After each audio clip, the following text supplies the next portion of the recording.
In the last couple of years, craft spirits has certainly been a high trending category. We've seen that domestically now. When we go into a bar, there'll be a drinks menu that has a gin list on it with dozens of products that were previously probably only 3 or 4. We're working with craft distillers in Scotland now, of which there are over 40. We certainly distribute for most of them, if not all of them, through our core business. And in the last year, we've received inquiries from various territories that we're active in exporting, particularly the Middle East, especially Japan. And I'm pleased to say finally that we're going to export craft spirits to China for the very first time, which is a breakthrough for any of the producers. I think what turns the consumer on in these markets is new trends. If you take the Middle East, for example, it's a high proportion of expatriates there.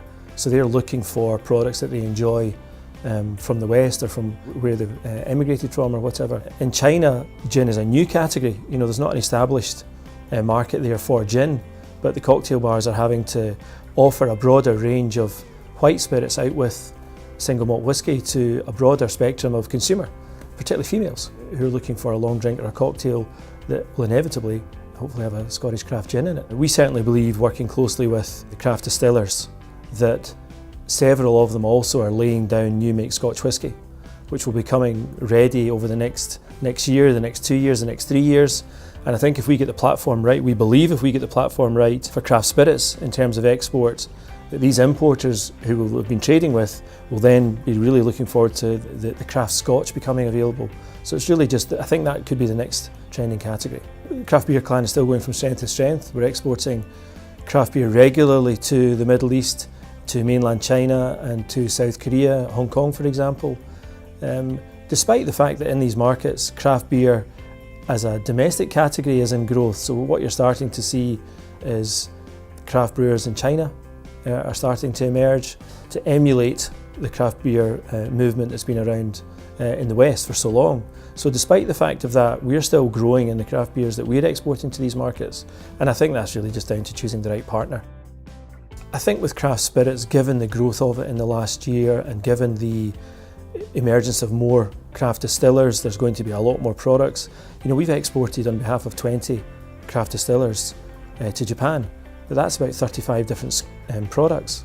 So if that continues to grow, I think importers will be looking at the clan spirits offering that we have as a very interesting solution to the category. So I think over time we'll probably have to dual having craft beer and the clan spirits side of the business. Dubai was really interesting this year, and it's amazing what can happen since we went there a year ago.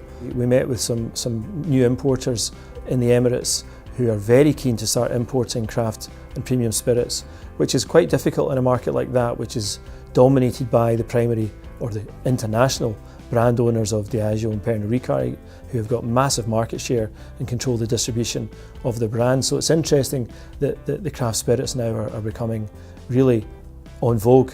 And at the end of the day, I think this is being driven by the consumer. So as long as that continues, then we'll continue to help the craft distillers export to these markets. I think the specialism that we bring to the table is the resource and the expertise.